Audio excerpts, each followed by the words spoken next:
let's move on to Rex's first question. What are the red flags of new copywriters coming into businesses? And what do you actually look out for when hiring people, especially in the financial space, as copywriters?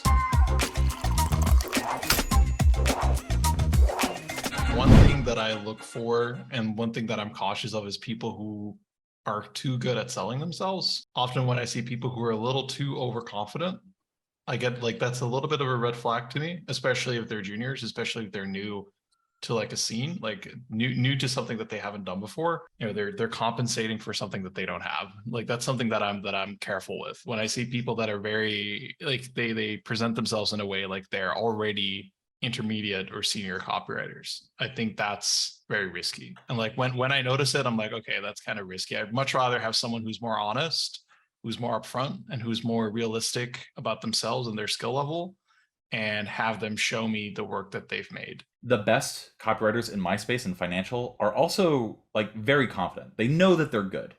And so you have to like be able to have a bullshitometer.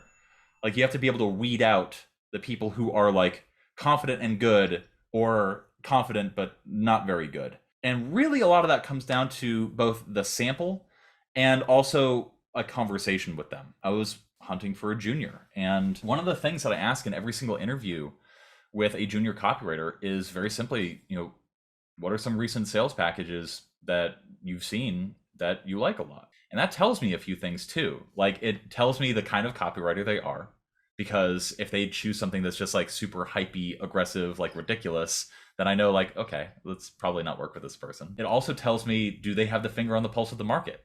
If they are, you know, equivocal in their answer, so like, oh, you know, I like some stuff that's coming out of Banyan and stuff like that, I know that they haven't really been doing their homework. You know, if you're trying to become like an Olympic level shot put thrower, like, it's not enough to like be like, oh yeah, I throw shot put on the weekends.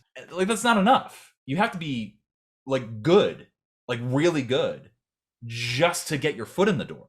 Then you need to like have a certain je ne sais quoi, as well as an insane work ethic, to get even just above that. If you want to succeed, especially in the financial space, you have to always be pitching. You get a desk, you get a computer, you're sitting there in the basement in the Baltimore offices, and you basically don't have a boss. And you don't have anybody who's telling you stuff to do. If people like you, seniors and intermediate copywriters might come to you with a project and say, hey, can you help me work on something? But that's only if you're really cool. If you're not really cool, well, then you actually have to be like me and be uncool, and then also be able to pitch really well and come up with ideas and come up and generate with a lot of stuff and always be pushing ideas, such that a guru, a publisher, everybody is just like, that's a good idea, go write that. It's only then that the writing process begins. Nobody's going to give you anything. That's one of the reasons why, especially in the first 6 months of getting hired at a lot of Agora companies, people just wash out. They were just like, well, nobody gave me a chance. Well, it was your fault. You didn't push. So I think a lot of people struggle with that like self-directing mentality anyway. So like I get that like a lot of people wash out because it's just like a lot of people aren't comfortable with like planning their own days, right? Planning their own projects. Like they want someone else to say, hey, do this, right? Work on this. My point with the bullshit, right? Where people oversell themselves, it's mostly for juniors.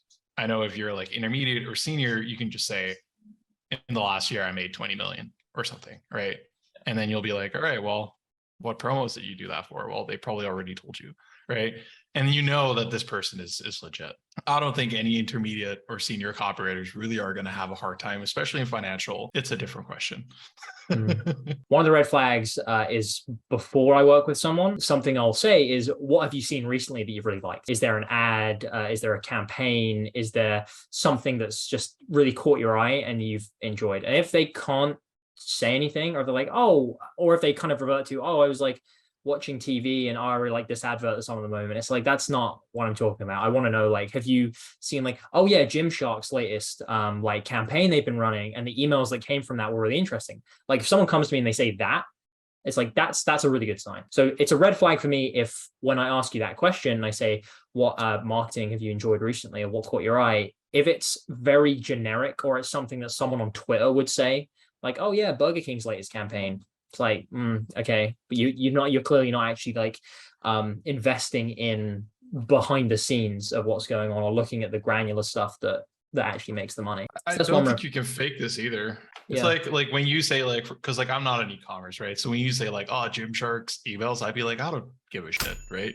But like on my end, like nothing personal to you, right? But like with my interests, right? Like, but on the other hand, like I monitor several like microsites that have like different financial promotions that like keep airing on there, right? And like I like to take a look at those. I like to get a feel of the market, right? When you're starting to specialize in a certain niche, you really got to pick something that you're passionate about. Because if you're not going to actually enjoy, looking for those specific campaigns, looking at the things that are running and circulating in the market right now. Like that's going to be very difficult, right? So it's like hard to fake something like that. Even if I'm hiring someone, let's say for like the beef jerky business, if I was hiring someone for that, and I say, oh, what are you even interested in? And they come in and they say like, oh, actually, there was a really fascinating campaign for like motorbike parts that I saw. If they can just say that to me and then tell me like what it was and what they thought the people were doing, like that for me is like, okay, that's a tick, because you're clearly trying to think beyond like, why are they doing this? What are they doing? So yeah, exactly right. Like that's what I look out for. If you ever get an interview with me, for anyone watching, I always ask that question. One of my mantras is, I don't care how people do work. I don't care how long they spend doing work. If it gets done and it gets done to a good standard, you do whatever you want. However, a red flag I have, if I have seen that someone has just churned work out or like have done it the day before it was due, I like that's a big red flag for me as a junior, as someone who's starting, because all the good juniors I've had, of which there, to be honest, there have only been about like 3 or 4 like contracts and juniors I've worked with who I've been like, these guys are really good. All of them have like got to me so early, and like with 2 or 3 variations, just saying, oh, okay, I did this, and able to explain every single point. Like that's great. So a big red flag for me is you've left it really late and just kind of done something together because you feel like you have that time. It's like, this isn't school, right? This isn't a homework assignment. We're building a business. And then a green flag, and something that I really love, which you guys both touched on, is asking questions beyond the scope of their work, which is not just asking questions about the copy and not just asking basically selfish questions about like, oh, right, like how long do I have for this? And like, oh, what will I be doing next? Instead, it's questions like, why are we doing like over 3 days, like this email sequence? Like, why are we doing that? Or like, oh, I saw something that we put out the other day, or I saw this page that got updated and I saw that the above the fold section changed. Like, why did we decide to change it like that?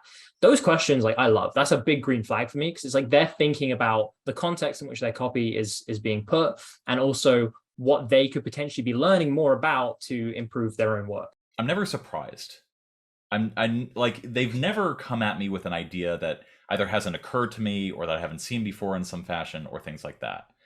When I speak to people like higher up in the business, like when I'm on the phone with Kyle Milligan or when I'm talking to Dan Throssell, I'm learning. When I speak to certain people that are doing different things or like testing different things or just like sort of at the top of their game or that just have a lot of experience, I'm still learning stuff. I'm still surprised by things. If I got somebody who not only felt plugged in, but also had the ability to surprise me, to present things to me that I have not seen before or thought about before, I'll be thrilled. Well, there we go. I think we've answered that. So that is our advice for, well, the red flags you should avoid and the green flags that you should collect as a junior copywriter, especially in the financial space as well.